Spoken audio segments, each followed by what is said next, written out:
dia. Eu sei que, dada a raridade da frequência, então quando as pessoas falam que alguém pôde aproveitar intimamente um congresso como esse, já fico contando vitória, né? Contando os milagres, e aí voltam para casa dizendo, olha, foi impressionante. Mas eu não sei porquê, não sei se é porque diminui o estresse, pelo menos no caso de mim e Marlene, acho que é isso. A gente chega num lugar como esse, a gente não fica muito pensando, a conta que eu vou pagar segunda-feira, terça-feira, eu não estou pensando. Covardia. Eu nem estava lembrando, né? Para vocês que estão com filhos, que vocês têm filhos que são crianças, talvez haja alguma preocupação. As minhas estão com 17, 19, elas estão lá, tocando a vida lá. Na verdade, eu tenho uma esperança de quando eu chegar ainda tem alguma coisa na despensa. Porque quando elas ficam sozinhas, elas acham que tem que consumir a despensa todinha no final de semana. Aí faz um monte de cardápio assim, mas... E a gente fica de olho. Ontem elas disseram, pai, a gente pode assistir o jogo dos gêmeos. Os gêmeos que tem na igreja são dois rapazes, um deve ter 19, outro também 17, por aí assim, por aí. Não, são gêmeos.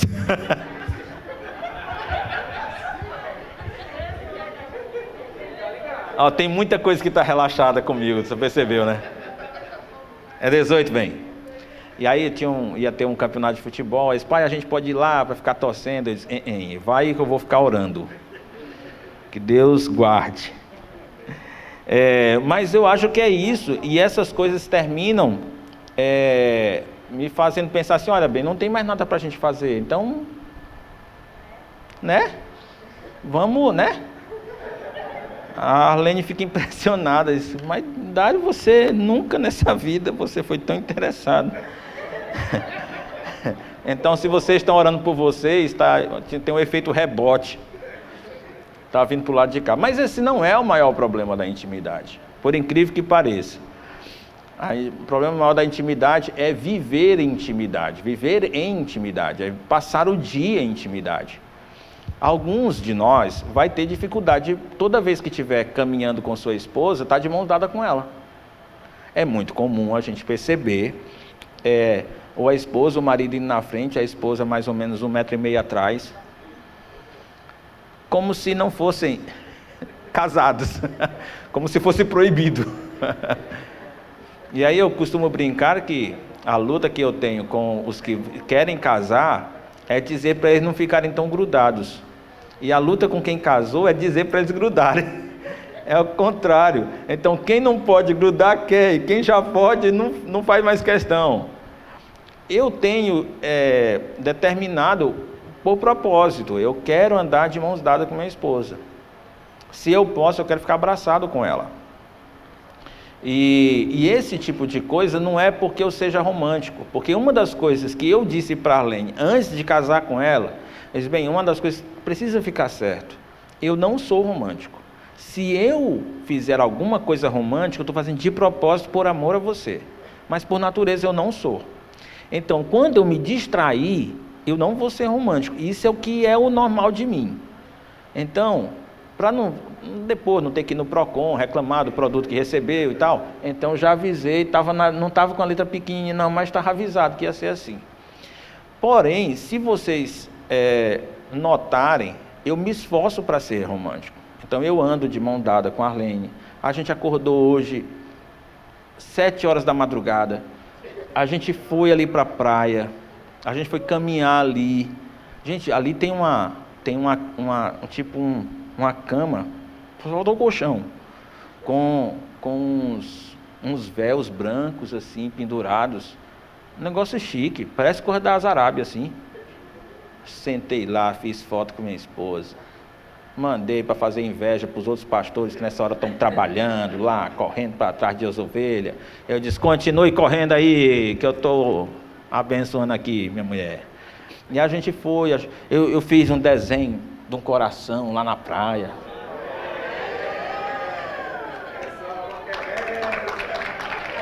Pastor sabe o caminho das pedras já. Escrevi lá, 22 anos, Dária Arlene, selfie, tchau. Bem, isso é bom para você? Você ama isso? Eu amo você, por isso que eu faço isso. Intimidade, queridos, acredite, é um negócio que é produzido intencionalmente. Não é uma coisa que vem... Não existe essa história da fadinha que vem de madrugada e toca em você, aí você vira um príncipe encantado que vai fazer flor. Não tem isso aí. Ou você toma a decisão que você vai comprar flor para sua esposa, ou não vai ter flor. Desculpa, os maridos não vão querer mais me convidar para onde. Mas tem duas coisas que eu preciso dizer, que minha esposa chamou a atenção ontem. Primeiro, lembra que eu falei que Deus se importa com beleza? Ontem eu disse que Deus se importa com beleza, e aí alguns irmãos ficaram tristes, né? Ele se esqueceu de mim. Não, não é isso. O problema não é que... O problema de beleza não é o que nós temos, mas é o que nós não enxergamos.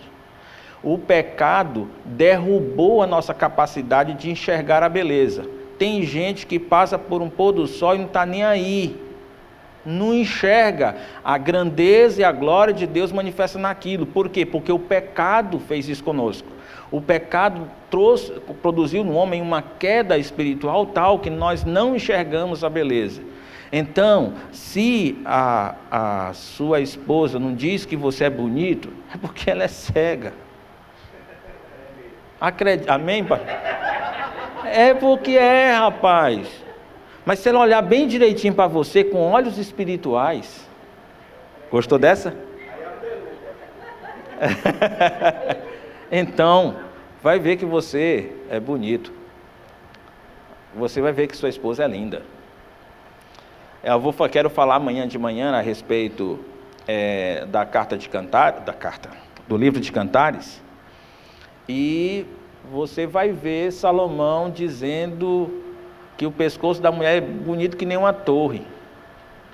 Olha, na boa. Se minha esposa tivesse um pescoço comprido, eu não sei se eu ia achar tão bonito. E aí então, pode passar despercebido como é que ele diz que os dentes da esposa são bonitas que nem cabras. Eu fiquei pensando, o que tem numa cabra que tem a ver com o dente? Ou você passa a olhar, estudar a palavra de Deus, entender o que o texto está dizendo sobre o que é beleza, e de onde vem a percepção da beleza, ou então, com o passar dos anos, você achar que o formato do seu marido, principalmente na região abdominal, não é, amarra as Coca-Cola toda. Você tem que, de fato, olhar como Salomão olhava para a Sulamita. E olha, eu vou tentar mostrar para vocês que Sulamita não era tão bonita como o capítulo 4 diz, quando você olha para o capítulo 1. Mas, quando Salomão olhava para ela, ele achava a mulher mais formosa que havia na face da terra. E o jeito que ela descreve, a Sulamita deixa as irmãs, que meu marido fale desse jeito comigo. Mas eu vou deixar para falar sobre isso amanhã, mas eu queria destacar isso, que a Arlene pediu para eu mostrar, quando eu disse que Deus se importa com beleza, sim, não há nada que Deus tenha feito que possa ser caracterizado como feio, é uma falta de respeito com algo que Deus fez. Tudo que Deus faz é bom, tudo que Deus faz é belo, a dificuldade é nossa em perceber por causa do nosso olhar caído. Acredite, se sua esposa está com o semblante caído, você tem a tendência de achar que ela não é bonita. Mas quando ela acorda feliz, alegre, você tem a impressão que ela é. Como disse Salomão, o coração alegre aformoseia o rosto. Daí você percebe que o que vai definir a nossa percepção sobre a beleza que o nosso cônjuge tem muito mais a ver com o caráter do que com questões físicas. E você vai enxergar a beleza na parte física quando você conseguir enxergar a beleza do caráter que o seu cônjuge tem. Mas eu vou deixar isso para amanhã. O segundo ponto era sobre o mimimi, né? Porque, como eu disse ontem, olha,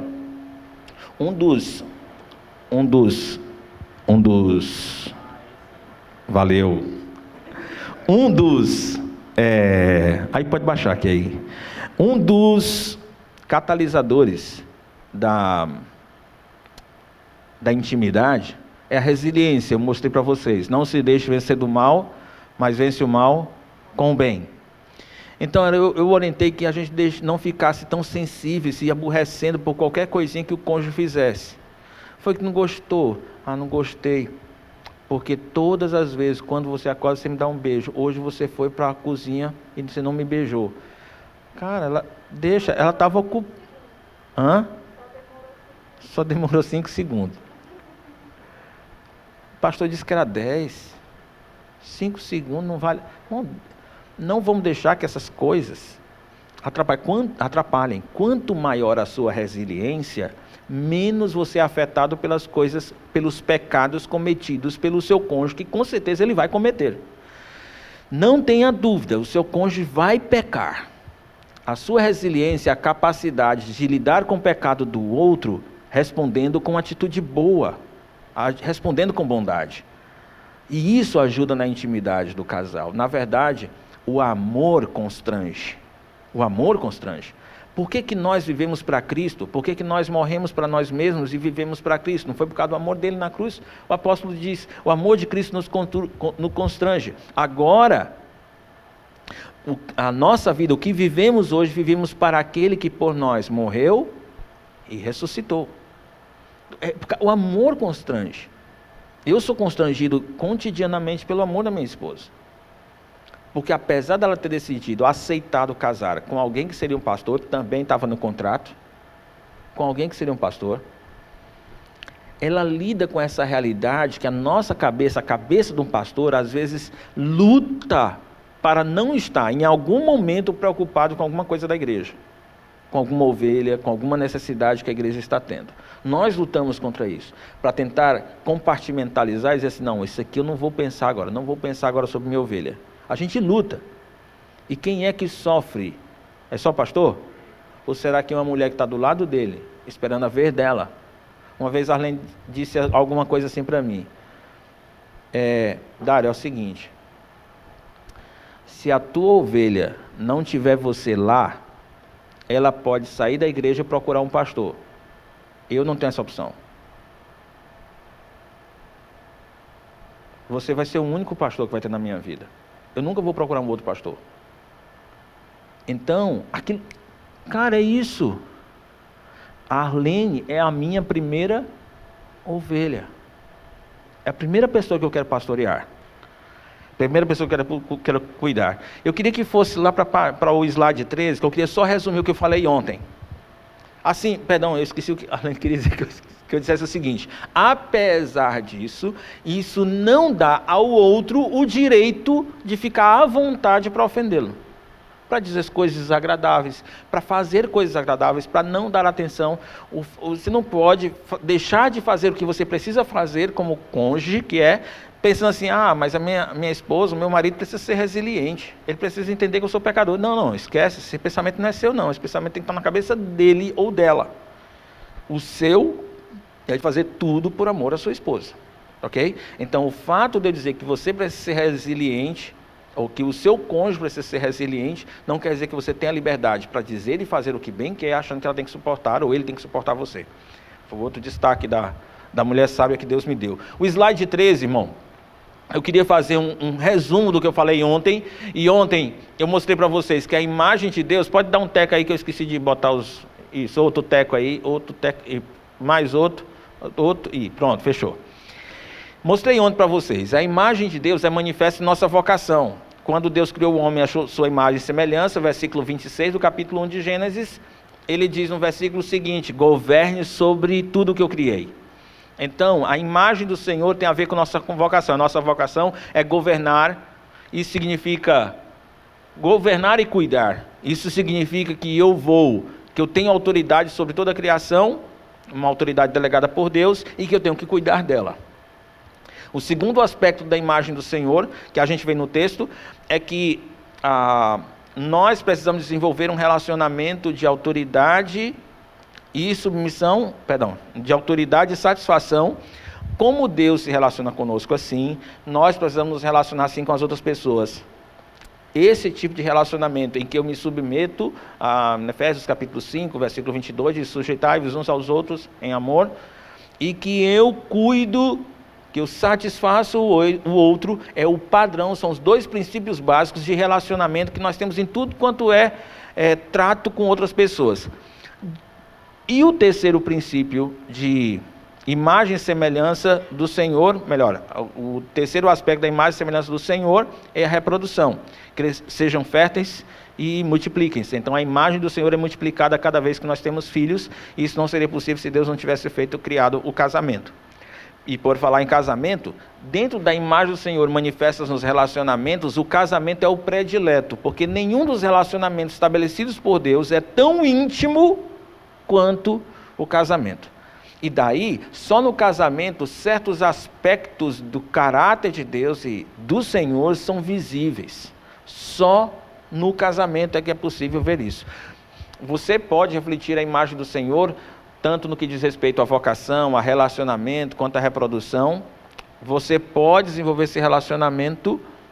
deixa eu repetir. Você pode manifestar a imagem do Senhor na vocação e nos relacionamentos, mas só no casamento você consegue reprodução e você consegue a intimidade que permite ver muito mais da imagem do Senhor.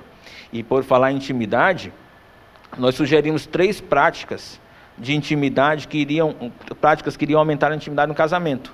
O afeto, e aí parece que foi o que mais vocês conseguiram absorver. 10 minutos com um beijo apaixonado, né? 10 segundos. O minuto não cola, né? 10 segundos diários de um beijo apaixonado, né? 15 minutos de uma conversa boa. Isso pode acontecer quando você chega do trabalho, antes de sair, ficam os dois na cama ali de mão dada, conversando só um sobre o outro. 15 minutos diários fazendo isso. 90 minutos de cortejo. Aí é sair para passear, ou levar num restaurante, levar numa sorveteria, para ficarem só juntos, os dois namorando. 90 minutos de dedicação a uma relação sexual semanal. Né? Os 90 minutos são semanais.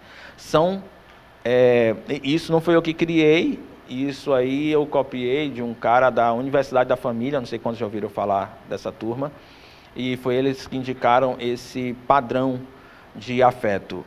E eu e a Arlene, a gente procura viver isso. Na verdade, a gente está um pouco mais além disso, no aspecto de ser carinhoso. A Arlene diz que à medida que os anos vão passando, eu vou me tornando mais carinhoso com ela do que era no passado. Mas eu quero dizer que nós não somos perfeitos. Às vezes nós não damos conta, às vezes nós esquecemos, às vezes precisamos estar lembrando, olha, nós não estamos fazendo mais isso. E voltar a fazer. Então, isso acontece. Isso pegou bem no coração de vocês, mas tem o lance da motivação. Você criarem dentro de casa um ambiente que o marido, quando sai do trabalho, ele não fica dizendo: vou ter que voltar para casa. Pelo contrário, é para o teu marido, quando terminar de trabalhar, o trabalho dele, terminar o expediente, diz: olha, eu não vejo a hora de chegar em casa e encontrar a minha esposa. Porque aqui todo mundo olha para mim, me dizendo que eu tenho que fazer uma coisa, me cobrando. Quando eu chego lá, minha esposa recebe com um abraço. Minha esposa me dá um beijo de 10 segundos. Minha esposa, olha, eu estou cansada, eu não vejo a hora de sair de casa. Estou imaginando a esposa dizendo isso. Pior que está na hora de chegar meu marido. E meu marido é cheio de banca. Ele vai começar a reclamar da comida, ele vai começar a reclamar dos meninos que estão fazendo zoada, ele vai começar a reclamar que a coisa está bagunçada, e sua esposa provavelmente, a última coisa que ela quer é que você chegue em casa. Isso é triste. Mas se quando você termina o seu trabalho, você vai para casa, você diz assim: olha, os problemas ficam lá, agora eu vou encontrar a minha esposa. E a primeira coisa que você chega é dizendo: eu saí do trabalho com a expectativa de chegar em casa e ter direito aos meus 10 segundos. Puxa, você motiva, o ambiente da casa fica melhor. Eu sugeri que vocês dessem mais espaço para as brincadeiras, para um caçar conversa com o outro. Caçar conversa, vocês conhecem o termo, né? ficar provocando o outro e tal. Eu estimulei isso, porque de fato esse ambiente motivado dentro de casa é valioso para a intimidade do casal. Em terceiro lugar, eu falei sobre encorajamento. E tem a ver com você destacar aquilo que no seu cônjuge é de fato alguma coisa valiosa. Não minta. Não precisa mentir. Seu marido nunca foi jogar futebol, ele é um excelente atacante. Ele sabe que você está mentindo. Fala alguma coisa que de fato tem a ver. O marido é trabalhador. Se ele não for muito trabalhador, diz que ele é esforçado. Bem-estar, procura alguma coisa que você pode encorajar. Olha, você tem feito muito bem, mas eu fico imaginando, olha, você, essas 4 horas do dia que você trabalha, é fantástico. Imagine trabalhando 8, hein? Seja encorajador. Veja a diferença, você chegar e dizer, moço, mas tu é preguiçoso. Tu acorda 8 horas da manhã. Esse ponto de vista é desanimador, mas se você diz, olha bem, quando você acorda 8, você faz tanta coisa, imagine se acordasse 6, hein? Isso é mais encorajador. Amor, essa comida está uma delícia. Fico pensando ela com um pouco de sal. Eu não sei se isso foi encorajador, não. Talvez vocês consigam ser melhor do que eu nesse aspecto. Mas tenham práticas que sejam estimulantes à intimidade, e eu sugiro essas 3. Essas 3 práticas que eu sugeri, elas não são um princípio bíblico em si, mas elas são práticas que aplicam o princípio bíblico de que no casamento nós precisamos desenvolver intimidade. E eu sonhei pensando nisso. Quem não é íntimo no casamento está deodó, pecando. Faltou o N. Pecando. Se você não está desenvolvendo intimidade dentro do casamento, você está pecando. Por quê? Você é disfuncional. Você é um produto que deu errado. Porque na fábrica de Deus, Ele criou o casamento para a intimidade. Se não tem intimidade no seu casamento, o casamento é um produto com defeito. E você não vai querer isso. Se está com defeito, está na hora de levar lá para o Criador e dizer assim, Senhor, conserta. Está errado. A gente não está sendo íntimo. A gente não gosta de ficar de mão pegada. Está errado. Senhor, conserta. Porque eu sei que nós estamos fugindo do padrão que o Senhor criou para que nós pudéssemos refletir a imagem do Senhor. A gente não consegue sorrir um para o outro. Está errado. E hoje eu vou mostrar como é que surge, como é que gera esse afastamento. O que detona a intimidade dentro do casamento. Na verdade, encontrar o problema provavelmente é o primeiro passo sempre quando nós temos que encontrar uma solução. Se você não sabe exatamente por que a coisa aconteceu, você não sabe como corrigir. Quantos aqui estão com menos de 3 anos de casados? Menos de 3 anos. 1, 2, ótimo. A maior parte já tem mais de 3. Eu sei que vocês 2 não tem problema com o negócio de intimidade, né? Vocês gostam de andar de mão dada, gostam de andar abraçando, coisa de ficar com chegue guri-guri, get-get, tal e coisa e tal. Ainda chamam de momô, né? Momô, você não acordou, momô. Tem isso, né? Quantos aqui tem mais de 30 anos de casados? Ok. Faz tempo do momô, né? Momô faz tempo. Tô brincando. Vocês podem ser os casais de 30 anos mais exemplares que existem na face da terra e vocês ainda chamam um outro de docinho de coco. Ou do doce que você gosta, né? Ou de algum outro doce que você gosta. Mas, queridos, eu coloquei... Só volta aqui. Você quer dar uma turbinada na intimidade? 3 catalisadores que eu citei. Contentamento, perdão e resiliência. Certo? Esses 3 aí, isso aqui é um resumo do que eu falei ontem. Uma irmã perguntou, pastor, vai dar certo mandar o PDF? Olha, vai dar certo. Pelo menos eu vou mandar para o Evaldo Júnior, o PDF. Qualquer coisa aí vocês cobram dele, para ele jogar aí para vocês o PDF com tudo isso aqui. Então, se você vai anotar alguma coisa, anota o que não está aqui, porque o que está aqui você já vai ter, tá bom? Ok. Agora sim, isso aqui é a situação ideal, certo? É esse o olhar de vocês, é nessa direção que vocês vão pensando em intimidade. Ok, mas nós temos um problema, porque Gênesis capítulo 1, Deus nos cria sua imagem e semelhança. No capítulo 2, ele descreve a aplicação da imagem e semelhança dentro do casamento. E quando ele termina o capítulo 2, ele termina dizendo assim: os dois estavam nus e não tinham vergonha. Nível top de intimidade. Ok? Passa-me o slide seguinte, por favor. Não passa tudo, só esses 2 versículos está bom. Deixa só esses 2. Tem um problema, porque Gênesis 2:25 diz: o homem e sua mulher viviam nus e não sentiam vergonha. Mas quando você passa um pouquinho, baixa o olho um pouquinho, vai para o capítulo 3, versículo 7, o que acontece? Os olhos dos dois se abriram, perceberam que estavam nus e juntaram folha de figueira para quê? Conversar. Só agora vocês perceberam que estavam pelados? Só agora vocês perceberam que estavam nus? Eu disse, olha, tem com certeza alguma falha na tradução desse texto. Porque eles estavam nus. Eles sabiam, eles não eram cegos. Eles sabiam, lá no versículo 25, eles sabiam que eles estavam nus. Adão olhava para Eva e via coisas que não tinha nele. E Eva olhava para o Adão e disse, olha, tem um negócio aí que não tenho. E eles enxergavam isso. Mas isso não era um problema para eles.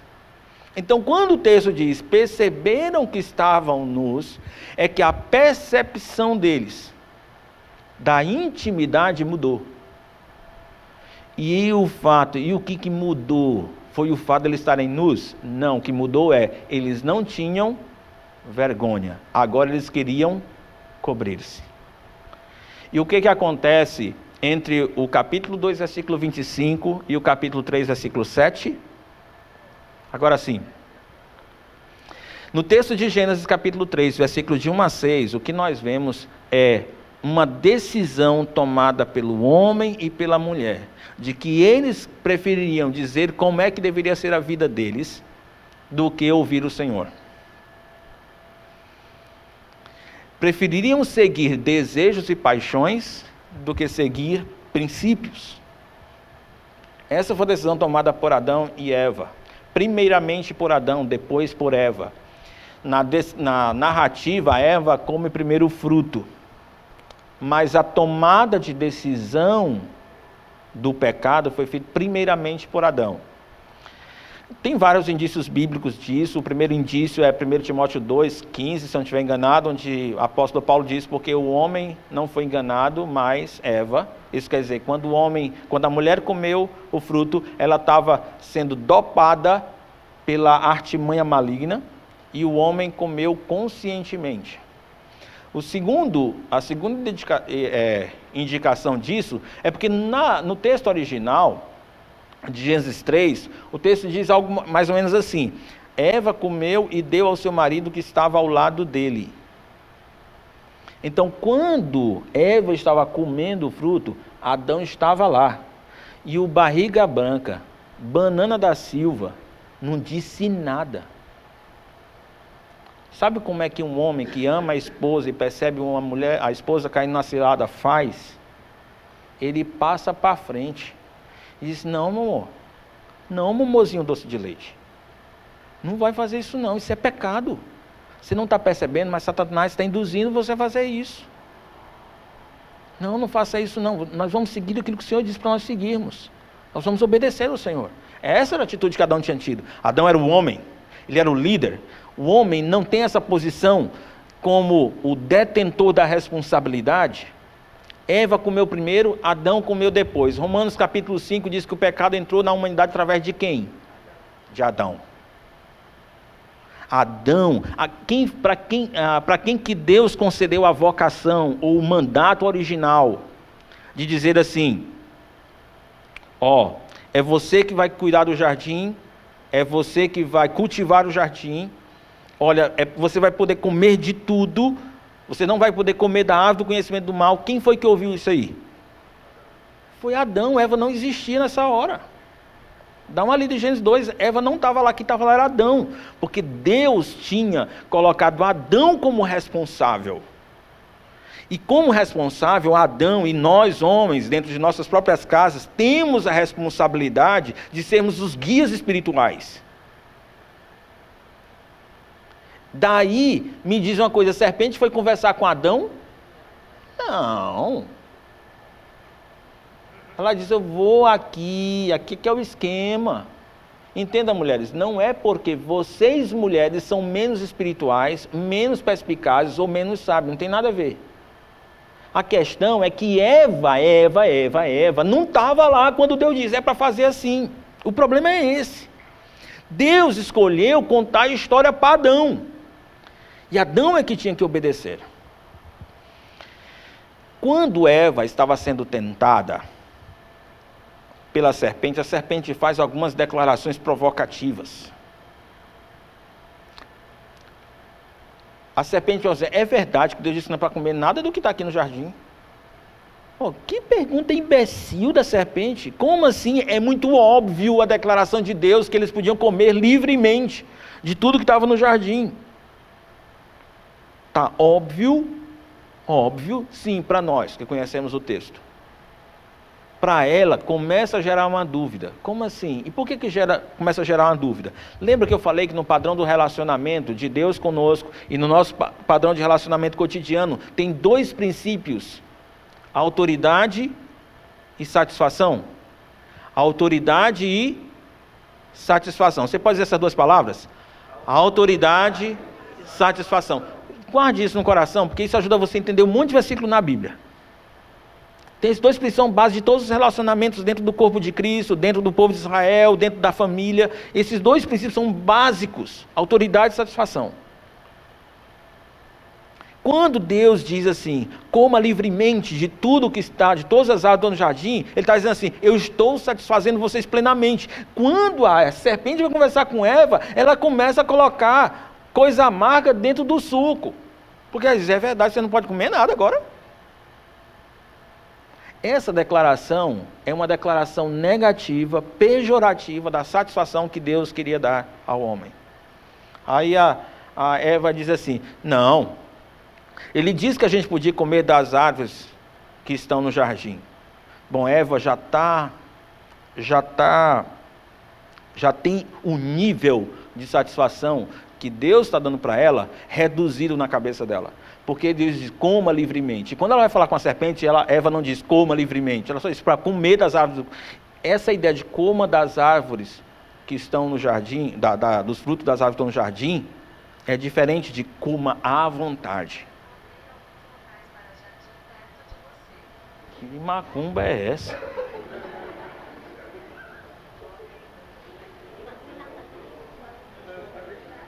Aí,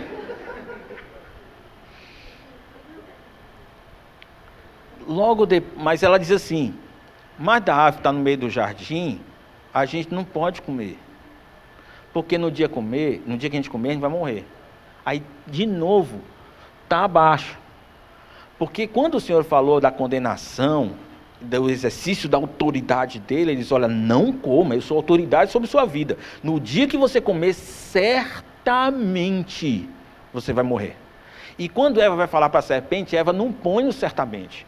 Eva não tinha tanta convicção da autoridade de Deus na vida dela e nem tanta convicção da satisfação de Deus na vida dela. E quando um homem não está tão convicto de que Deus é suficiente para satisfazê-lo e tão convicto que Deus é suficiente para ter autoridade sobre ele, ele vai pecar. Vou repetir isso. Quando o homem não está convencido que Deus é suficiente para satisfazê-lo e que Deus é suficiente para exercer autoridade sobre ele, então ele vai pecar. Porque se ele não é satisfeito em Deus, ele vai procurar prazer em alguma coisa. E se ele não é satisfeito com a autoridade de Deus, ele vai seguir o seu próprio coração. Aí ele vai seguir Hollywood, né? O filme de Hollywood toda vez, eu não sei o que fazer, o que o cabo diz? Siga seu coração, se arrebenta. O Senhor diz, não, siga seu coração, não, siga a mim, eu mando e você obedece. Aí você vai ser feliz. Esse é o padrão de Deus. Ok, quando ele faz isso com a mulher, ele diz, ela já está no papo agora. Aí eles com certeza você não vai morrer. Aí a serpente, ele tenta tirar Eva debaixo da autoridade de Deus. Tira Eva, com certeza Deus não vai fazer o que está dizendo para você que vai fazer. E ele ainda mente, ele ainda provoca, ele diz assim, Deus sabe de uma coisa que não quis contar para vocês e eu sei. O diabo é bom de fazer isso, né? Quantas vezes nós pastores já quisemos ensinar coisas para vocês, ovelhas, e vocês disseram, não, acho que não é isso que o pastor disse, não. Na minha opinião é isso. Ele nem sabe quando está dizendo assim, na minha opinião, é a serpente, no pé do ouvido dele, ele está igual Eva. Seguindo a voz do cão, ao invés de ouvir a voz do pastor. Acredita, eu lido com esse negócio faz tempo.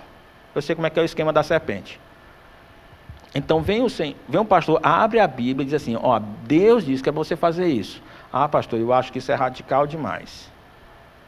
Não é, foi Deus que falou. Quem está dizendo para você que é radical demais não é Deus, não é o pastor. Sabe quem é? A serpente. Ela está dizendo assim, olha, não é verdade o que Deus disse. Na verdade é o seguinte, no dia que vocês comerem, vocês vão ser iguais a Ele. Conhecedores do bem e do mal. Aí a vida de você vai ser top. Pastor pregando, a Bíblia diz, não, nada de julgo desigual.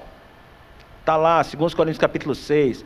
Mas pastor, ele é mais crente do que muito crente aqui dentro da igreja. Você já viu isso? Quem é que está falando assim? Não é verdade. Deus sabe que se você casar com esse cara, ele vai terminar se convertendo. Sabe por que meu marido não me procura? É porque quando chegou em casa, eu nunca me vesti de mulher gato. Ou então, eu vou me vestir de tiazinha. Eu vou estar com chicote. Nele. Me permitam. Um dos meus irmãos chegou em casa. Quando entrou no quarto, a cama estava cheia de flores. Tinha um incensozinho lá.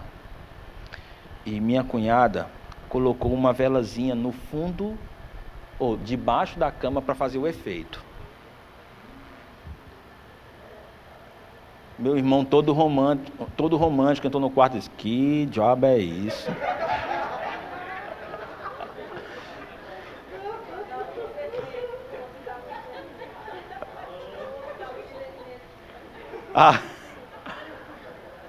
Mas aí ele, amor, eu fiz isso para vocês, então tá bom. Aí eles começaram lá, e daqui a pouco eu estava naquele rala e rola ali em cima, os dois virando bicho e tal. Aí o meu irmão disse assim, meu amor, eu tô queimando.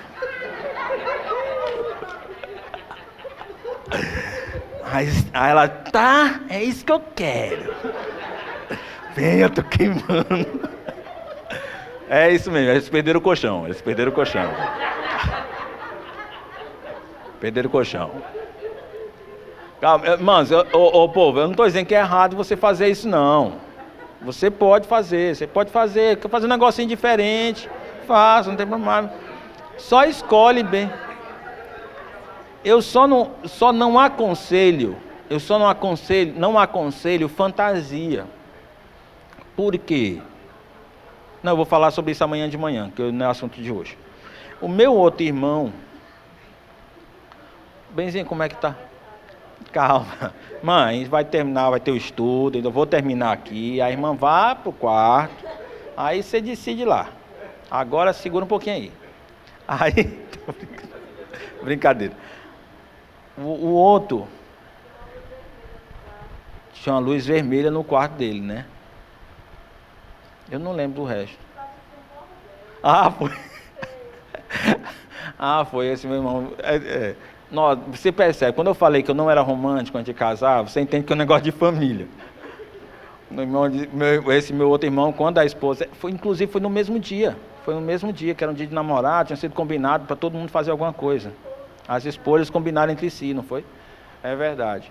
E aí essa outra irmã tal, ajeitou o quarto e botou umas luzes vermelhas. Meu irmão, nossa, aqui está parecendo um cabaré.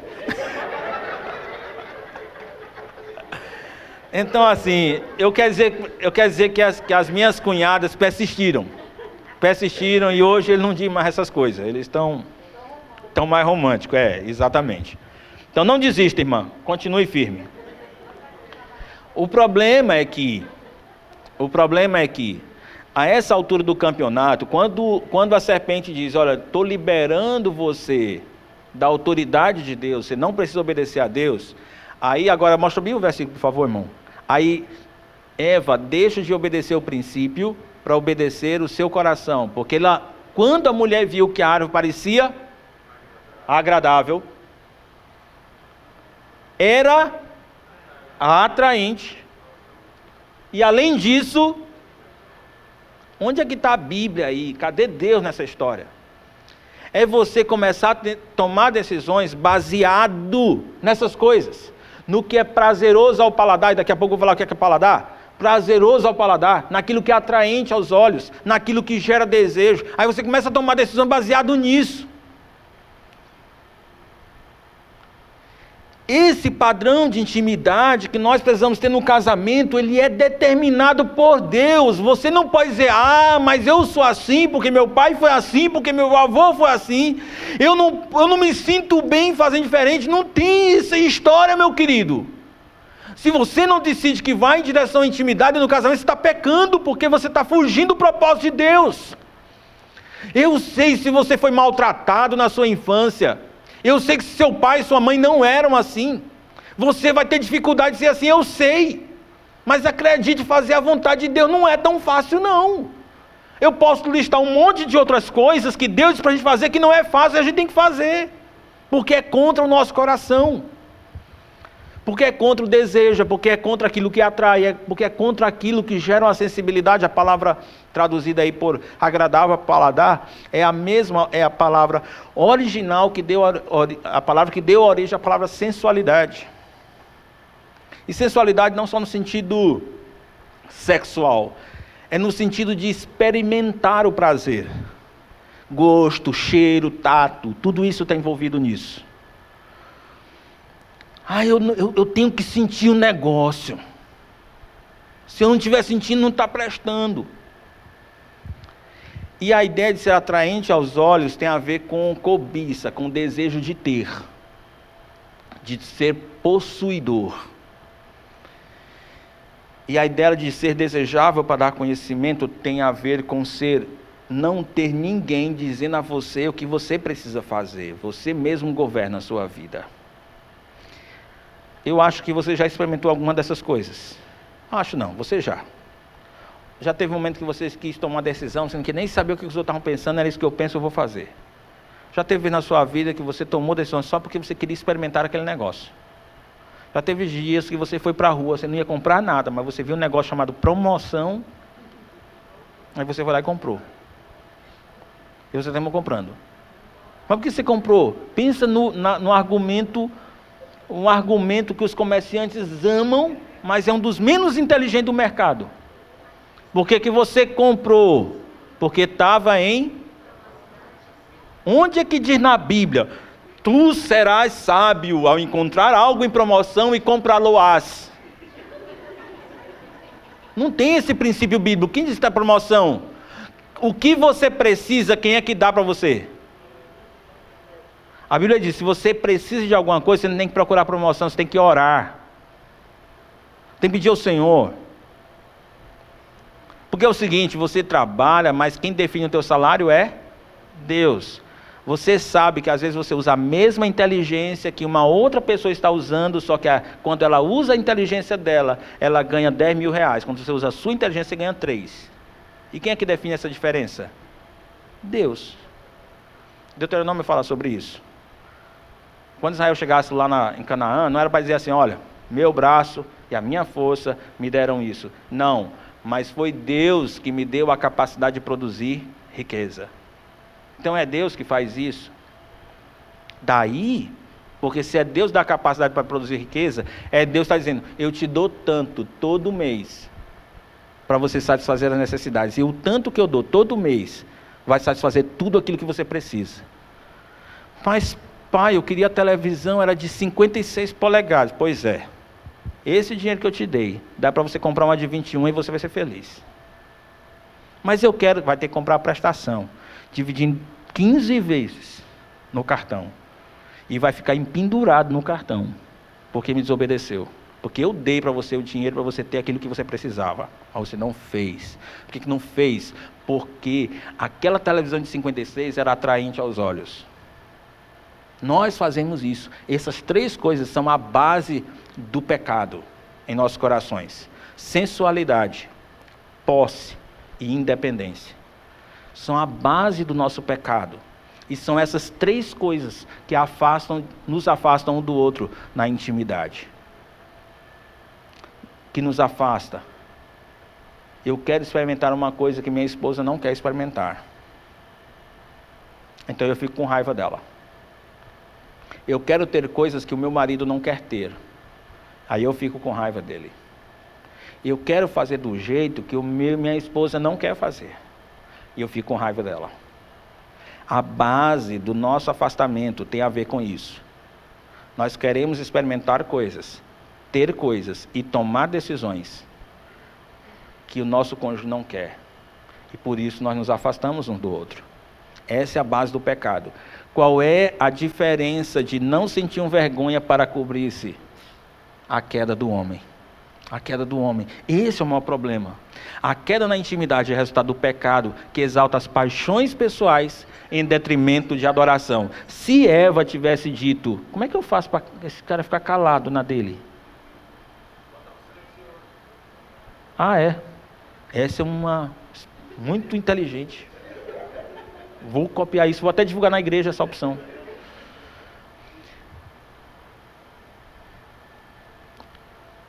Como isso acontece na prática? Passa bem o slide, irmão. Primeiro impacto, ou a primeira coisa que nós fazemos que nos afasta, que na verdade é o pecado que há em nós, é egocentrismo. Nós tomamos decisões baseadas no que nós queremos, no ego. É aquele estilo de vida que as pessoas à sua volta vivem em função de você. Eu sei que isso não existe, eu só estou imaginando um marido que acorda de manhã, nem dá bom dia para ninguém, pergunta assim, cadê meu café? Aí ele toma café, aí ele sai para o trabalho. Aí quando chega do trabalho, cadê minha janta? Cadê o controle da televisão? Sei lá, aí vai dormir. Termina o programa, 10, 10 e meia da noite, vai dormir. Pô, outro dia repetir a mesma coisa. E ele é trancado dentro de casa. Aí quando você vai para o trabalho, levar um lanche para ele lá, aí você encontra ele lá na maior risada com os colegas do trabalho. Mas quando chega em casa ele não é assim. Por quê? Porque lá fora as pessoas ainda se preocupam em não fazer aquilo que é desagradável. Não sei se você já notou isso. Lá fora as pessoas se preocupam, dentro de casa não. Dentro de casa, eu não me preocupo em fazer aquilo que é desagradável à minha esposa. Eu não me preocupo se o que eu estou fazendo é desagradável. Mas eu não teria a mesma coragem se fosse com meu vizinho. Com minha esposa, se eu estiver chateado, eu sou capaz de gritar com ela. Com meu vizinho, eu não tenho coragem. Se ele aumentar o som demais, eu vou chegar lá na casa deles. Boa tarde. É porque a gente está tentando dormir, o som está alto. Se você puder baixar um pouquinho. Aí faz a festinha de você, continua a festinha de você, mas só baixa o som um pouquinho, eu queria dormir, quem está cansado, tá entendendo? Né, com o vizinho? Agora com a esposa. Meu irmão, não vou conseguir dormir não, baixa esse som, que ignorância, parece que está surda. Nós nos sentimos mais à vontade para ser desagradável com o nosso cônjuge do que com os outros. Por isso, lá fora, nós somos gente fina. E aqui dentro de casa, o nosso cônjuge está para não aturar a gente. Por causa do nosso padrão egocêntrico. Por causa do padrão egocêntrico. Outro problema. Ira. A ira é a sua insatisfação de não ter controle sobre a situação. O que você mais quer é controlar tudo o que acontece à sua volta e as pessoas que estão à sua volta. Então, se as coisas estão indo bem e as pessoas estão fazendo o que você quer, você está de boa. Mas se isso não está acontecendo, você não admite o controle de Deus sobre as coisas e você fica irado. A base da ira é o nosso desejo de querer controlar as coisas e as pessoas à nossa volta. Você consegue guardar isso na cabeça? A base da ira é o nosso desejo de querer controlar as pessoas e as coisas à nossa volta. A cura da ira é você dizer, a partir de hoje, Deus é soberano sobre minha vida. Ele controla a minha vida. Se Ele quiser fazer com que meu esposo seja assim comigo, Ele fará. Porque o coração do rei está na mão do Senhor e segundo o seu querer, Ele o inclina. Se Ele faz isso com o rei, por que não faz isso com meu marido? Então, por que não faz isso com minha esposa? Então eu estou tomando a decisão que Deus tem um controle sobre a vida da minha esposa e do meu marido. Deus tem um controle sobre se eu vou ter ou não dinheiro para suprir as necessidades de casa. Deus tem controle se um cara bateu ou não no meu carro no trânsito. Se eu cheguei em casa com o carro inteiro ou se veio um cara inabilitado ou imprudente e bateu o carro no meu. Deus é soberano. E todos os problemas que acontecem em nossa vida, eles têm um propósito de nos ensinar alguma coisa no que diz respeito a ser parecido com Deus. Eu vou repetir isso. Todos os problemas que acontecem em nossa vida têm em Deus a decisão de nos ensinar alguma coisa que nos fará ser mais parecido com Ele. Você não é tão bondoso quanto Deus. Você vai ter algum problema na sua vida que vai conduzir você, ou vai lhe dar a oportunidade de ser bondoso com o Senhor, ou como o Senhor é. Você não é paciente como Deus. Deus vai lhe conceder circunstâncias nas quais você vai poder exercitar a paciência e ser como o Senhor. Porque Deus age em todas as coisas para o nosso bem. Vocês conhecem esse versículo? Romanos 8, 28. Mas vocês se tocam que o 29 diz que o propósito disso é para que sejamos a imagem dele. Deus age em todas as coisas para o nosso bem, a fim que no final das contas nós tenhamos uma imagem segundo a dele. Então, quando o texto diz que Deus age todas as coisas para o nosso bem, ele não está dizendo que Deus faz com que todas as coisas sejam igual ao País das Maravilhas, não. Ele está dizendo que Deus vai agir em todas as coisas para o bem, para o nosso bem, e esse bem é cumprir o propósito original para o qual nós fomos criados, sermos a imagem de Deus. Isso aqui que é bom para nós. E nós precisamos valorizar. O que você ama mais? Uma televisão de 56 polegadas ou ter conseguido agir com a paciência que glorificou a Deus? O que te dá mais prazer? Eu recomendo que você comece, se não é assim, que você comece a considerar a piedade como um valor muito mais precioso que qualquer outra coisa que você poderia admirar e desejar. Então a ira é você admitir que tem um Deus soberano trabalhando sempre na sua vida, sempre agindo em tudo o que acontece à sua volta, a fim de que você se submeta a Ele e não queira você mesmo querer todas as coisas e pessoas sob seu controle, senão você vai ficar irado. Terceira coisa, autocomiseração. O amor a si mesmo é o maior problema que o homem tem.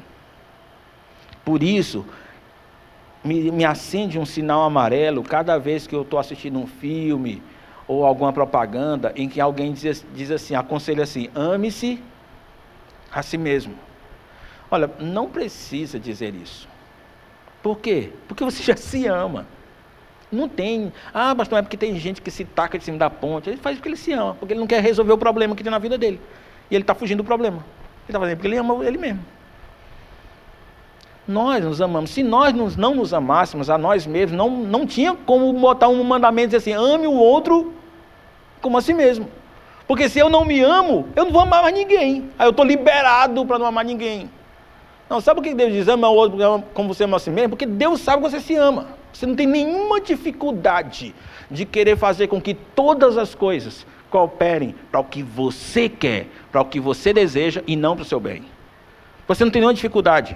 Você vai querer fazer as coisas, você vai querer que as coisas funcionem para o que você quer, para você ter controlando, para satisfazer o seu desejo, para satisfazer a sua posse, para satisfazer a sua experiência, para poder você estar ditando como é que as coisas têm que acontecer. Você vai querer que as coisas sejam assim. Sabe por quê? Porque você se ama. Então, o amor próprio é o nosso maior problema, não a nossa solução. E aí, quando o amor próprio ataca o nosso coração, uma das nossas tendências é ser autocomiserado, começar a ficar com pena da gente. Achar que tudo, como é que uma coisa dessa acontece conosco? Como nós se fôssemos os primeiros homens na face da terra que nunca cometeu pecado, que não tivesse direito à condenação eterna. Se não fôssemos miseráveis. Como é que, como é que alguém teve coragem de fazer isso comigo? Sim, quem é você para as pessoas não fazerem isso com você? Se o salário do pecado é a morte, e a pessoa só me xingou, eu estou alívio. Eu estou de boa. Fizeram comigo menos do que eu merecia. A autocomiseração atrapalha a gente nesse aspecto. Outro problema que atrapalha a nossa intimidade. Você não gosta do que o outro fez, aí você vai lá e responde com ofensa, não por uma lógica. Eu acho que vocês já perceberam isso. Quem ofende não está usando lógica, ele está usando raiva. Você é a mulher mais feia que eu já vi na face da terra. Não.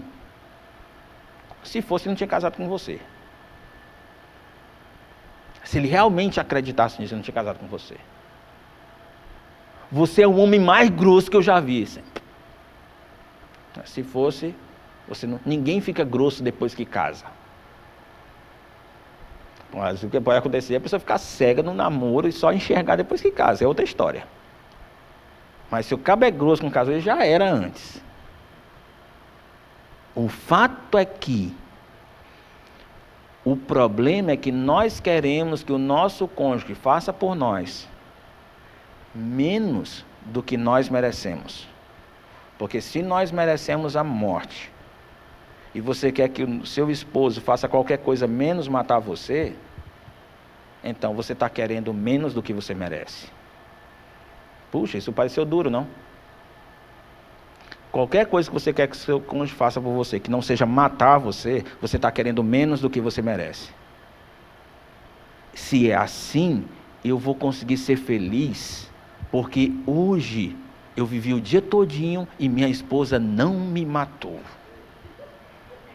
Senhor, quero te agradecer. Estou com a assassina com todo o direito ao meu lado, mas estou vivo aqui fazendo essa oração a ti.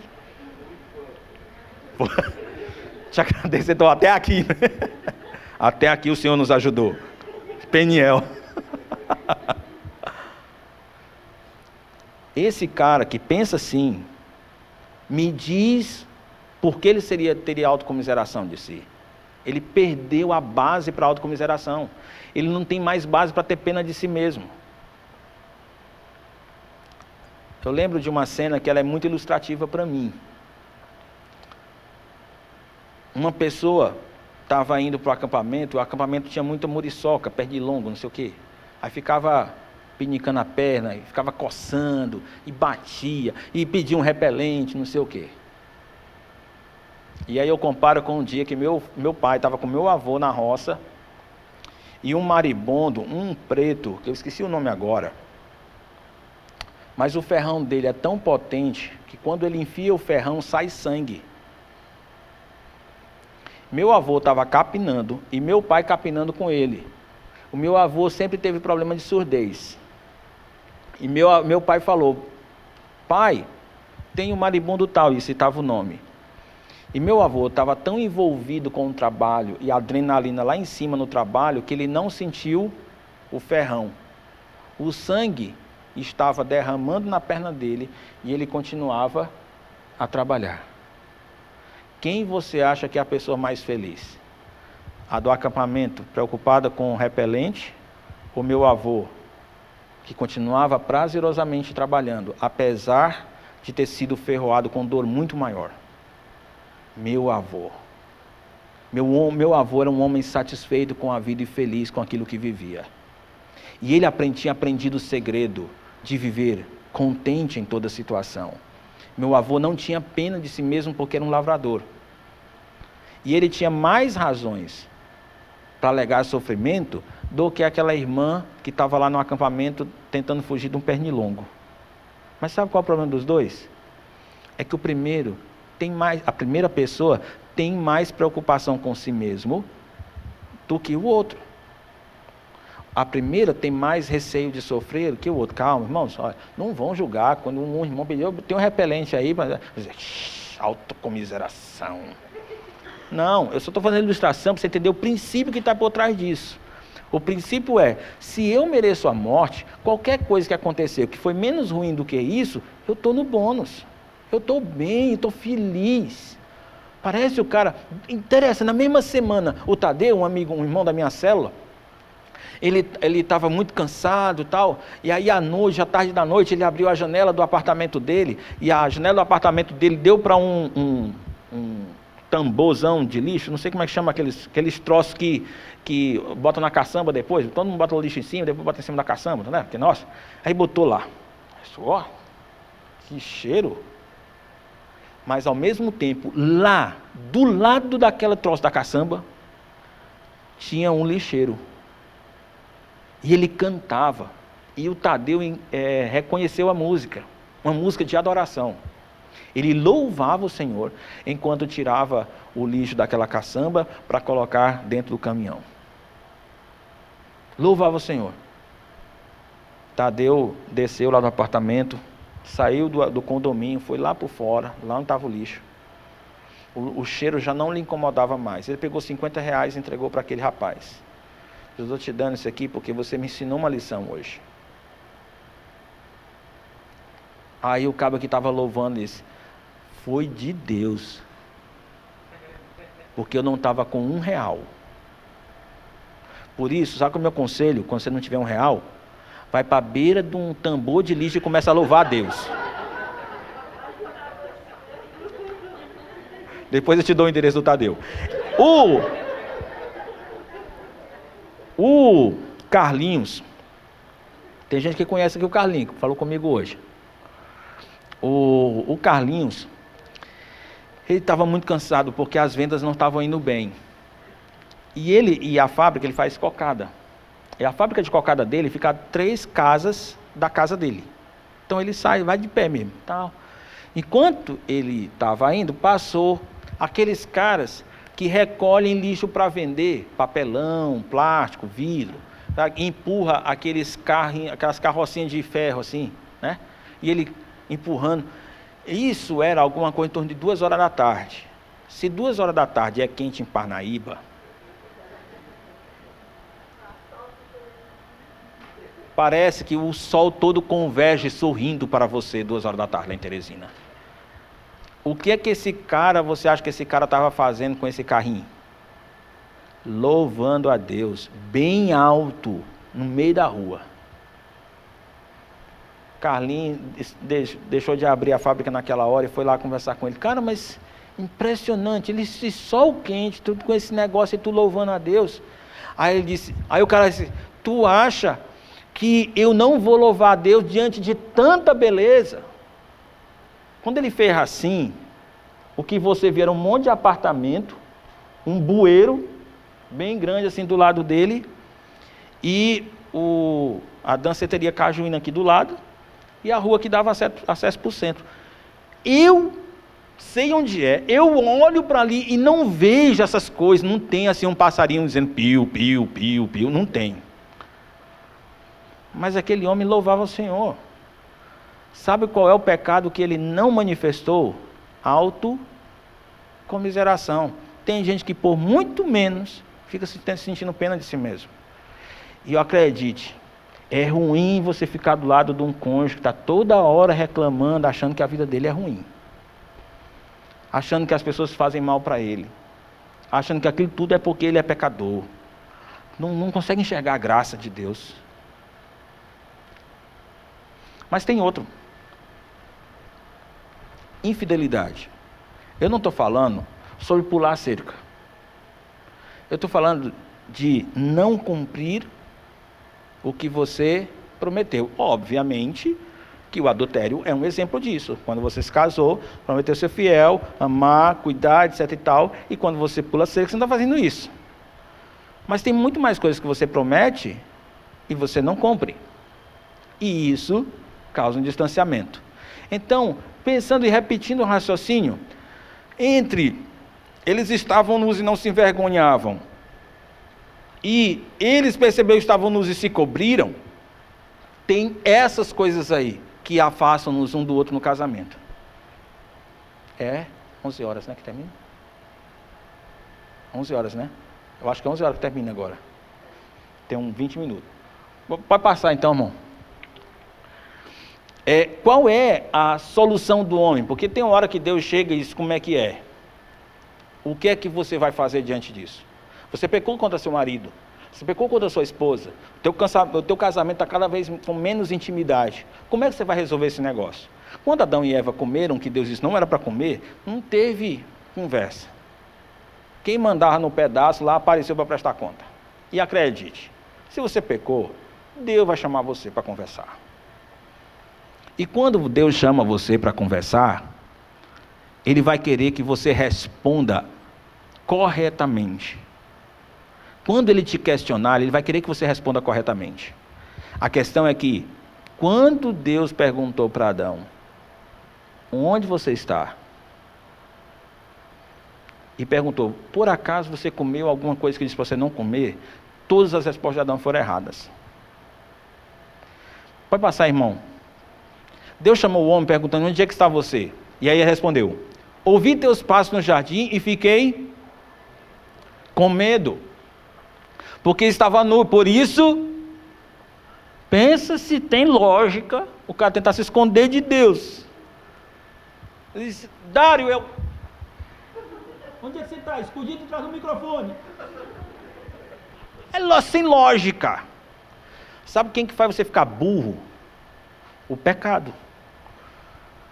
Por isso, se alguém disser, você acaba como tu é burro, tu já diz, olha, pois é pecado, cara. É o pecado está acabando aqui comigo. Pecado, como diz a Ive, o pecado emburrece. Você fala um monte de coisa que não faz sentido.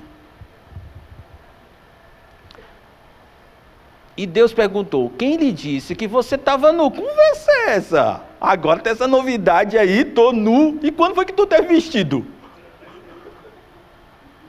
Você nunca botei uma roupa em você. Você está pelado, nu, com a mão no bolso, desde que eu te criei. Quem te contou essa conversa que estava nu? Puxa, mas eu posso imaginar Adão dizendo assim, mas quem falou sobre nudez? Eu não estou nem aí para nudez, claro, óbvio. Mas como Deus sabia que o problema de Adão tinha a ver com intimidade, com a nudez dele? Bom, acredite, quando você tenta se justificar, quando você tenta trazer uma resposta para o seu pecado, o pecado que você cometeu contra o seu cônjuge, não tenta explicar para Deus que você pecou, Deus já está sabendo de tudo. Lá do começo Deus já está sabendo. Então, quem disse para você? Você por acaso dar-se-ia que você tivesse comido do fruto da árvore que eu proibi, com a minha autoridade, você de comer? Aí a resposta de Adão deveria ser, sim, Senhor, verdade, teu servo pecou contra ti, já não sou digno de ser chamado teu filho. Não, ele disse, não, Senhor, sabe como é que é o esquema? Tem uma falha no Senhor. A mulher que o Senhor me deu, irmã, se seu marido já botou culpa em você, acredite, você não é a primeira. Esse negócio é antigão. Isso é antigo, está no DNA dos cabos machos. Se ele estiver culpando você, ele está fazendo o que homem faz. Então, é B-U-B-U-R-R-O.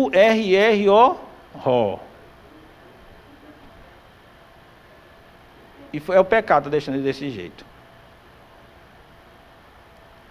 Eu só fico pensando cada vez que eu digo assim, amor, cadê a chave do carro? Aí ela disse, essa aqui está na tua cintura empendurada? Essa daí. Ah, meu pecado. Adão. Então, nós não enxergamos corretamente a situação por causa do pecado. Isso está acontecendo com Adão aqui. Adão não teve nenhuma cerimônia de culpar Deus pelo problema dele, por nós que era culpa dele. E aí ele diz mais, ela me deu do fruto da árvore e eu comi. Ou em outras palavras, eu só comi, Senhor, porque eu só precisava ver o jeito que Eva entregou a árvore, mas come.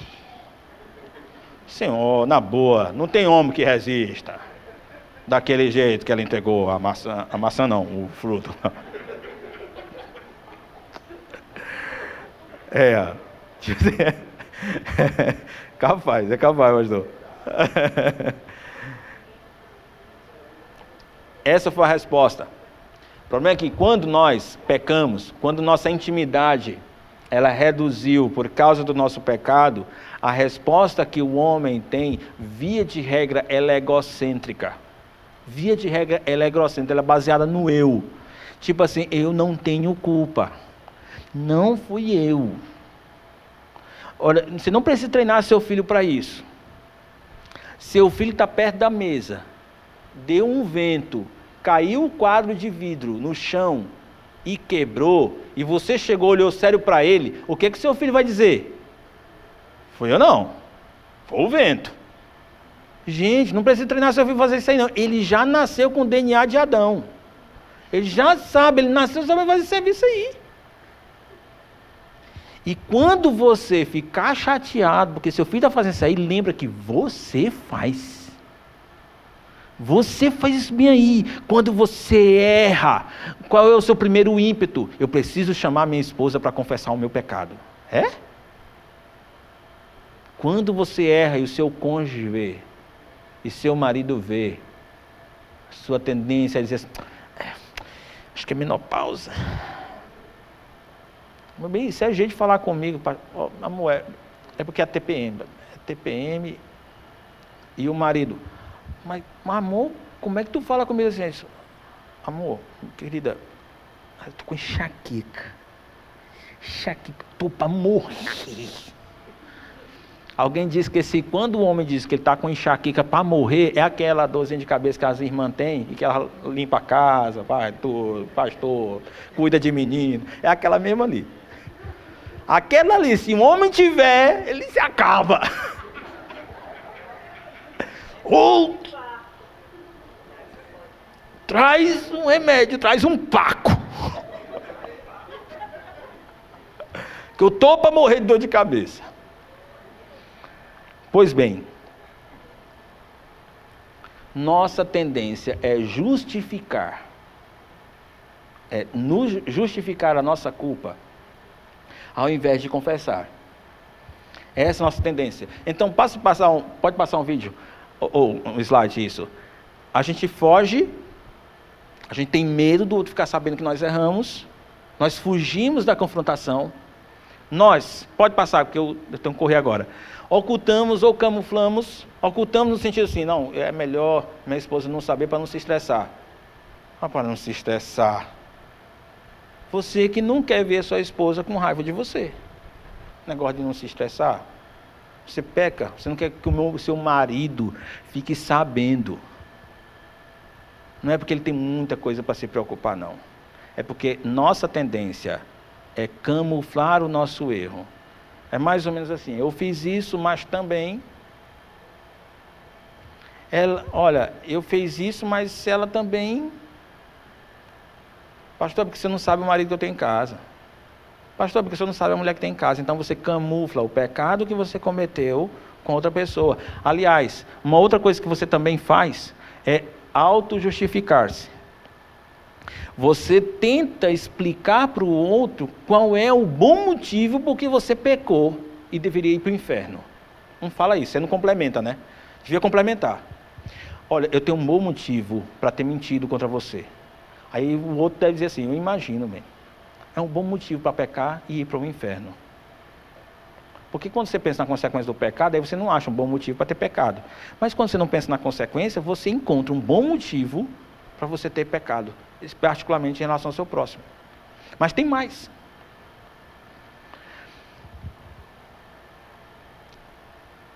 Não foi exatamente eu que fiz isso. É porque os meus pais, quando eles me criaram de um jeito que eu terminei sendo essa pessoa que eu sou. Então é assim que eu sou. Quem quiser que me aguente. E aí, seu pecado então já não é culpa sua, já é culpa dos seus pais. Ou é culpa do lugar onde você cresceu, ou é culpa dos coleguinhas da escola que fizeram bullying com você. Aí, então, alguém vai ter que assumir essa culpa que na verdade é minha, mas eu vou conseguir colocar essa culpa na mão de alguém que não seja eu.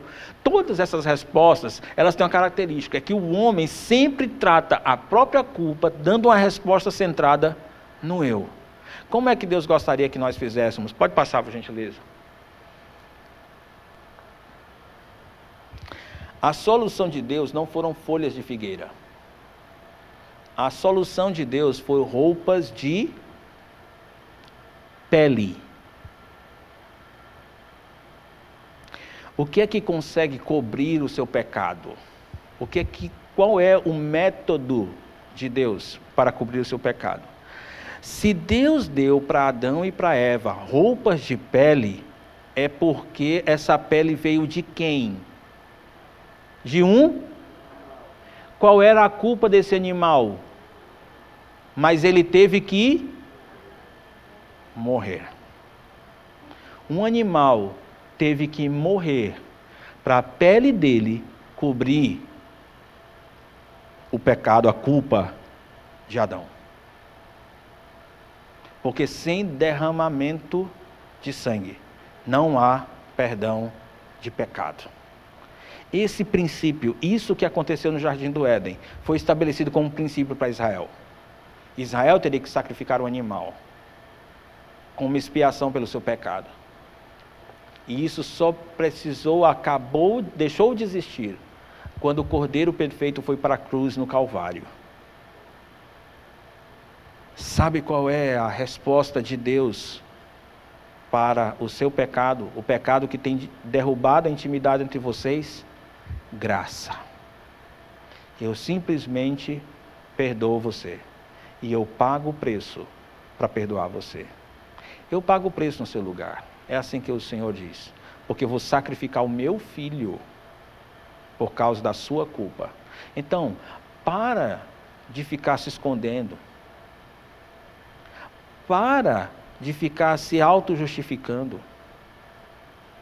Para de ficar camuflando o seu pecado. Para de ficar transferindo para os outros. Isso não é solução. Você continua tendo a culpa sobre você. Se você quer resolver seu problema da culpa, busque a graça que existe em Deus.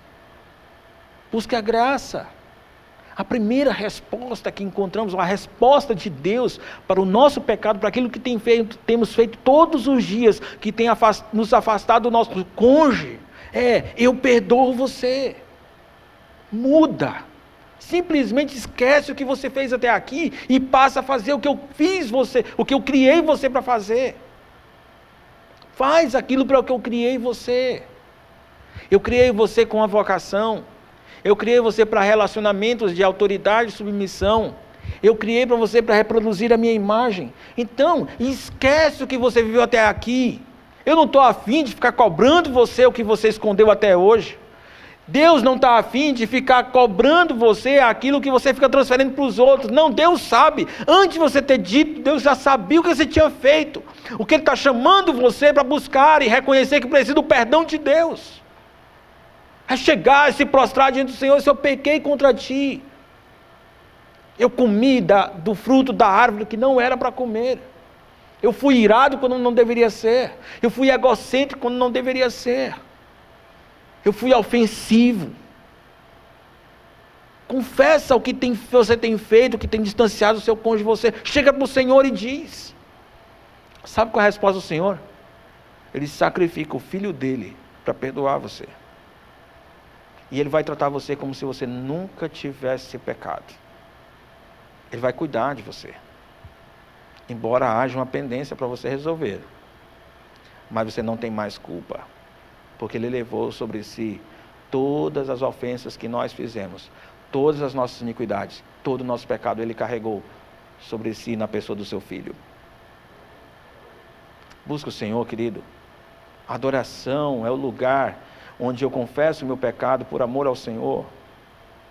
onde eu não preciso ficar me fazendo como sendo de pessoa justa, de pessoa honesta. Não, não precisa. Eu não preciso mais, louvado seja o Senhor, eu não preciso mais tentar me defender diante da Arlene. Eu me libertei disso no dia que eu disse, meu bem, eu preciso reconhecer que eu sou um pecador, lutando para ser santo. E eu vou me esforçar. E eu vou te amar por amor ao Senhor. Eu vou me esforçar para ser o marido que você precisa que eu seja.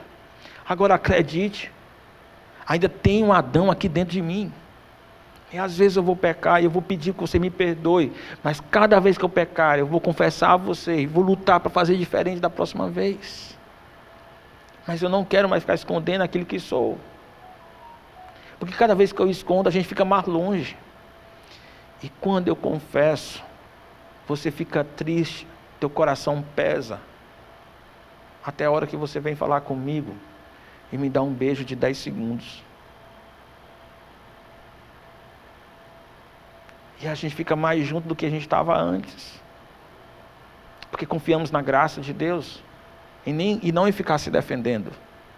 Eu não preciso mais fazer isso com a Arlene. E talvez você queira pensar isso. Eu também não preciso fazer isso mais com o meu cônjuge. Eu não preciso mais me defender dele. Ele sabe que eu sou pecador. Ele sabe que ela casou com uma pecadora. Vocês sabem quem são os maridos e esposas de vocês.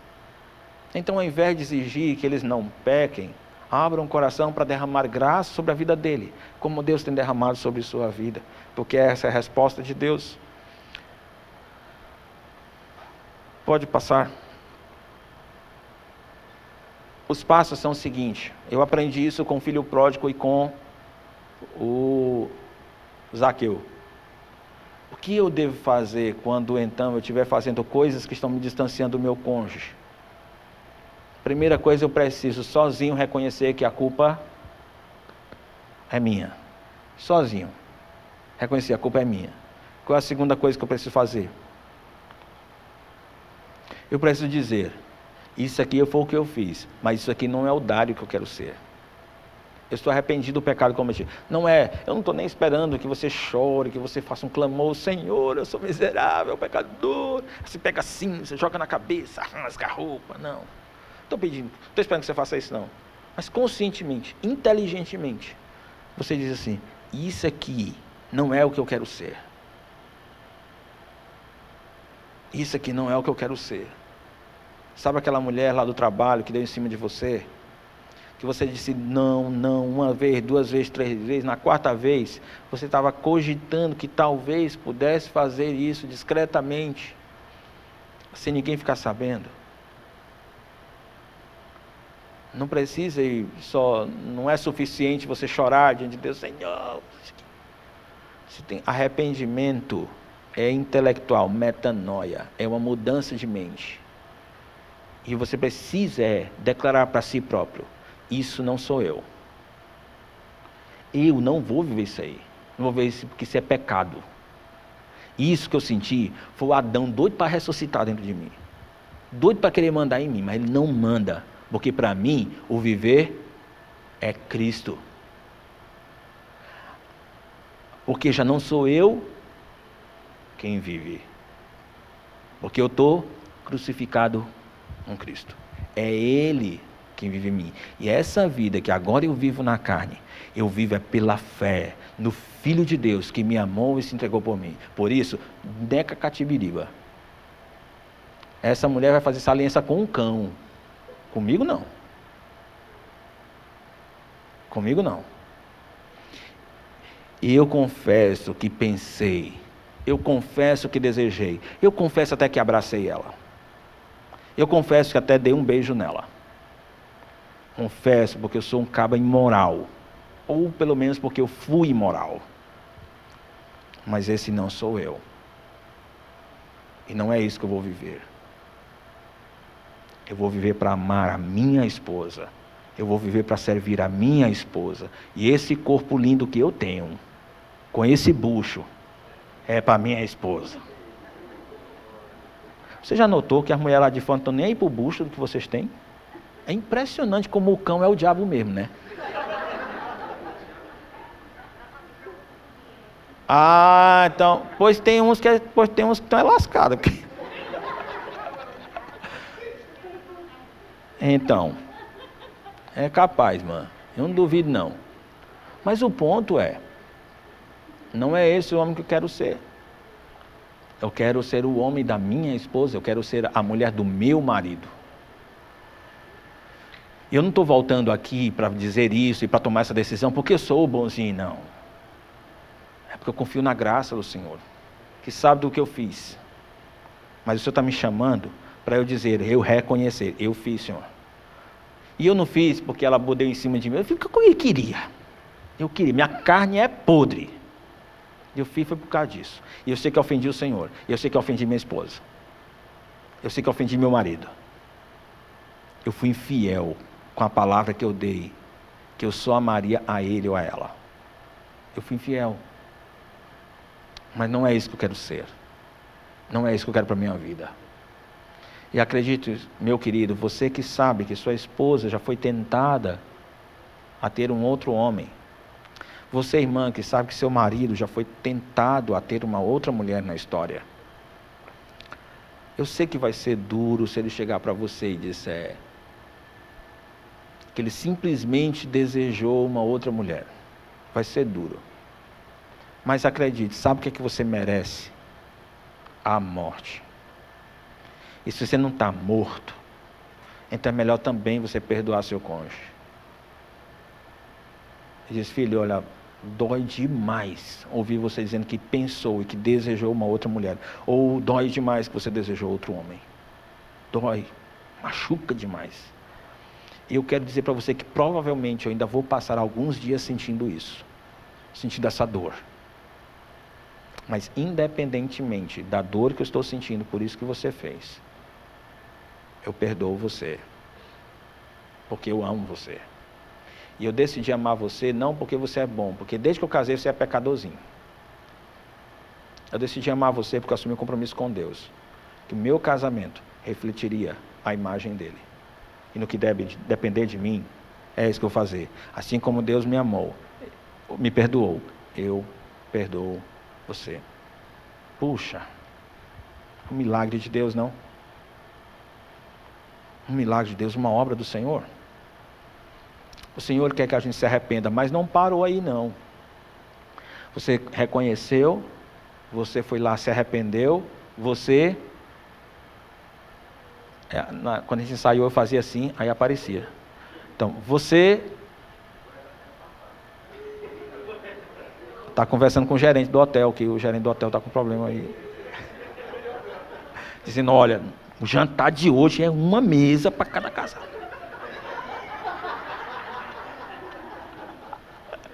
Aí não tem como se desligar, o cara tem que controlar em cima o slide. Muita coisa.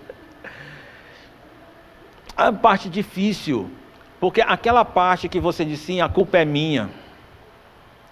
E aquela outra parte foi mais fácil. Aquela outra parte que você disse, isso eu fiz mesmo, mas não, isso não sou eu, não é assim que eu quero viver.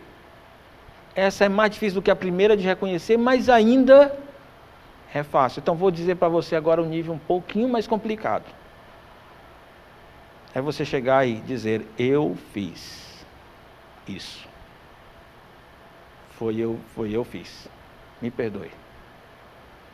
Eu posso estar causando uma dor muito grande em você agora estar confessando isso.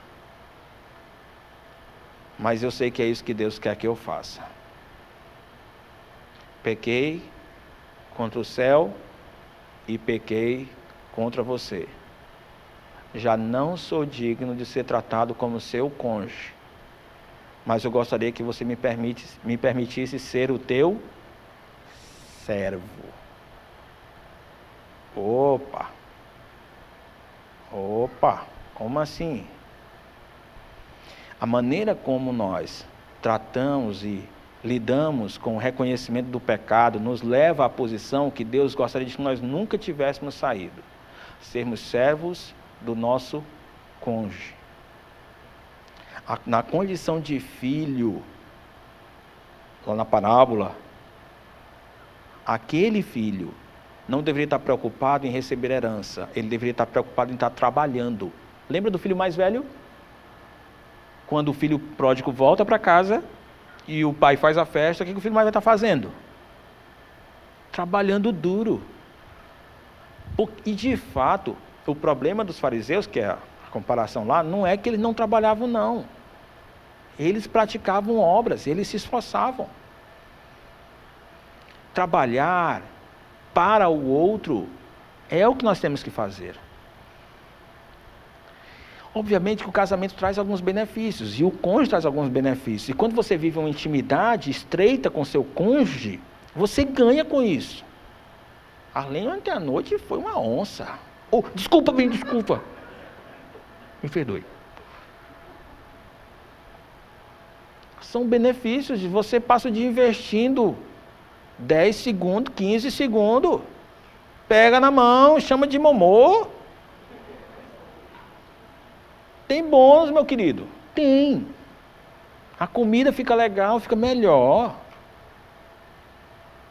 Não usa mais aquelas blusas do Café Maratá, com 3 rasgos assim no bucho. Usa mais não. Toda periquitada, toda garbosa. Esperando, porque também fica mandando recadinho. Amor, tô com saudade, não sei o quê. O marido e a mulher fica todo dia mandando, amor, tô com saudade de você. Meu bem, tô pegando fogo. O marido doido para bater o expediente.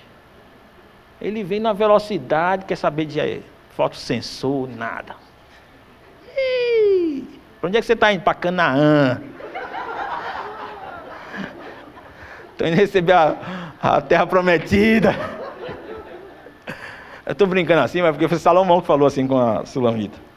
E aí, você tem bônus. Mas sabe o que acontece quando você deixa que o pecado afaste vocês dois? É que quando você pega, você vem dizer para a esposa, ou para o marido, me perdoe, eu fiz isso. Eu acho que você vai perder os bônus durante um tempo. Porque não vai ser fácil, vai doer demais. Mas nessa hora que você diz assim, por amor a Deus, eu estou voltando para você, dizendo assim, eu fiz isso, e eu quero pedir perdão a você por ter feito isso. Eu não estou pedindo que você faça o canguru perneta. Eu estou pedindo que você me aceite como meu servo. Estou pedindo que você me aceite para eu voltar e lavar as louças para você. Estou pedindo que você me permita voltar para comprar flores para você de novo. Eu estou permitindo que você me permita voltar para cuidar de você. Eu só quero cuidar de você. Porque é isso que eu mereço. É cuidar de você. Eu não estou esperando que você seja um bom marido, uma boa esposa para mim, não. Eu só quero que você me perdoe. Porque eu pequei. Eu não sou digno de ser chamado seu cônjuge. Me aceita como teu servo. Esse é o padrão bíblico que o Senhor apresentou. Essa é a situação ideal. Depois,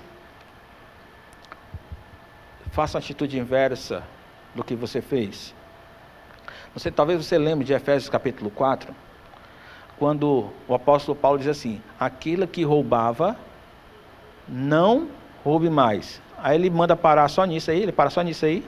Não, ele diz, antes trabalhe de tal forma que possa ajudar a outros. Veja o que Paulo orientou, faz a atitude inversa. Porque quando você pecou, você tirava dos outros aquilo que não era seu. Agora você vai trabalhar para dar para os outros aquilo que não é deles. Isso é o inverso. Então, quando você é alguém de fato arrependido, e você agiu de tal forma que você afastou o seu cônjuge de você, você não vai só chegar para ele e dizer assim, me perdoe por ter feito isso. Não, você vai um pouquinho mais. Agora eu vou planejar como é que eu posso fazer para trazer para perto. E é a atitude inversa. Se eu era uma pessoa irada, agora eu serei uma pessoa complacente, uma pessoa paciente, alguém que suporta. Se eu era uma pessoa irada e eu percebo que minha esposa está estressada, naquela situação que eu teria reclamado com ela, eu disse, bem, agora pronto, está parecendo um fogo de artifício, tocando para tudo quanto é lado. Não, sabe o que você vai fazer? Vai chamar a sua esposa e dar um abraço nela. Amor, vamos orar. Vamos orar. Vamos lançar a tua preocupação agora diante do Senhor. Vamos orar. Ela vai te chamar de um monte de nome que o cão ensinou ela. Aí quando ela fizer isso, você vai dizer, amor, me perdoe. O que eu posso fazer para ajudar você? Isso é o inverso de ira. Então você vai virar a chave para fazer o inverso do que você fazia. Você andava a 1 metro do seu marido no meio da rua, da sua esposa no meio da rua. Agora você vai fazer questão, vai na mão dela, tá agarrada aqui comigo. Amor, vou comprar um sorvete, vamos. Amor, vou no banheiro, vamos, estou com papel. Você vai se esforçar para andar junto com ela o tempo todo.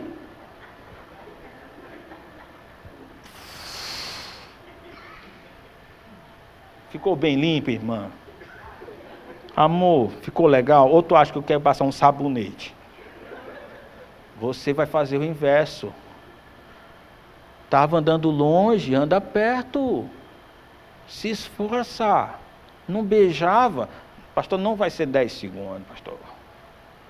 O mínimo aqui por baixo é 20. Porque eu não fazia isso, eu estava pecando e estava distanciando, então eu vou fazer o inverso, porque eu tenho que dar um jeito de trazer para perto. Preparava o almoço de qualquer jeito? Não vai fazer de qualquer jeito. Fazia só um ovo frito lá. Não, agora você vai fazer uma arte. Pega 2 ovos, põe assim, aí uma gema vai ser um olho, a outra gema vai ser outro olho, aí vai botar um bacon assim, parecendo um sorriso. Aí vai pegar eu estou sendo criativo. Aí vai pegar, cortar uma linguiça e botar assim como fosse o nariz. Ah, não sei, eu acho que vocês fazem uma coisa melhor do que eu. Mas o fato é que você, minha irmã, vai caprichar. Olha, tem uma coisa que a Arlene faz. A gente tem uma irmã nossa querida que nos ajuda em casa, faz as tarefas domésticas 3 vezes por semana. E ela cozinha muito bem. Ela é a cozinheira da igreja. Os acampamentos chamam ela. Então, ela trabalha na casa do pastor também. Não, assim, a gente paga o salário dela. Ficou parecendo agora que tá.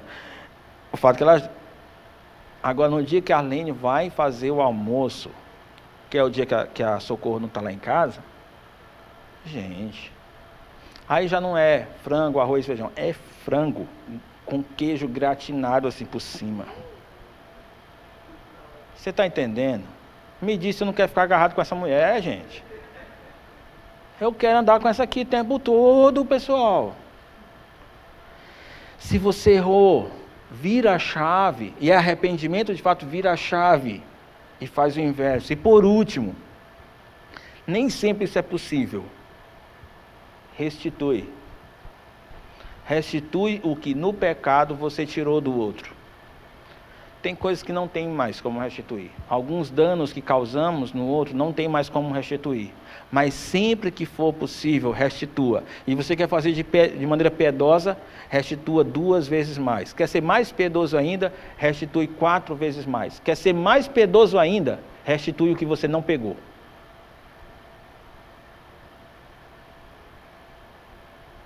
Entendeu como foi que Zaqueu fez? Havia na lei uma determinação que tudo que você havia tirado de alguém, você devolvia 2 vezes mais, devolveu 4. Ele não era obrigado a pegar metade dos seus bens e dar aos pobres, mas ele decidiu que ia fazer isso. Isso era fruto de arrependimento. A frase de Deus é: hoje houve salvação nessa casa. E foi assim que ele fez, foi assim que ele promoveu o arrependimento. Então, você quer de fato ver arrependimento? Se for possível, faça a compensação, restitua o que você... E talvez você restitui um pouco mais do que você tirou. Qual é o seu pecado? O seu pecado é que você passou a se envolver com o trabalho, você saía de casa às 6 da manhã, voltava às 10 da noite do seu trabalho, você ainda batia nos peitos dizendo assim: eu sou trabalhador, trabalho é meu sobrenome. E você deixava lá sua esposa, seus filhos sozinhos em casa, sem cuidado, sem atenção, sem ministração da palavra na vida deles. Você roubou o tempo que pertencia a eles. Está na hora de restituir. Aí é o seguinte: eu não já sei que eu tenho que fazer o culto doméstico 1 vez por semana? Tá, essa semana, além do culto doméstico, que a gente vai fazer toda semana, Todos os dias. Eu vou tirar meia hora do meu dia para ter um tempo para orar com meus filhos, para orar com você. Quero devolver aquilo que eu tomei, que era de vocês e eu não dei. Isso é compensação. E quando você está arrependido, você quer compensar. Agora, tem, como eu disse, há coisas que você não vai conseguir compensar, que você não vai conseguir restituir. Então, você vai pedir ao Senhor que perdoe, vai pedir para sua esposa, seu marido que perdoe você. Simplesmente perdoe, não tem mais o que fazer. Eles simplesmente vão ter que fazer igual Cristo, pagar o preço por causa do seu pecado. Se eles fizerem assim, louvado seja o Senhor pelo cônjuge que você tem dentro de casa. Queridos, eu acho que eu terminei o que eu tinha a dizer hoje de manhã, e o horário já está fechando. Eu queria só pedir que você, nesse momento, sussurrasse uma oração com o seu cônjuge. Está do lado, sussurre uma oração. Nessa oração eu queria que você pedisse perdão ao Senhor pelas coisas, não precisa detalhar, dizer quais foram todas elas, mas pode dizer por alto, assim, Senhor, eu quero te pedir perdão porque eu fiz isso que me afastou, que tem me afastado do meu cônjuge. Eu quero pedir perdão ao Senhor. Eu quero me comprometer com o Senhor de fazer assim, assado. E seu cônjuge também vai orar, um tempo com vocês dois, orando agora.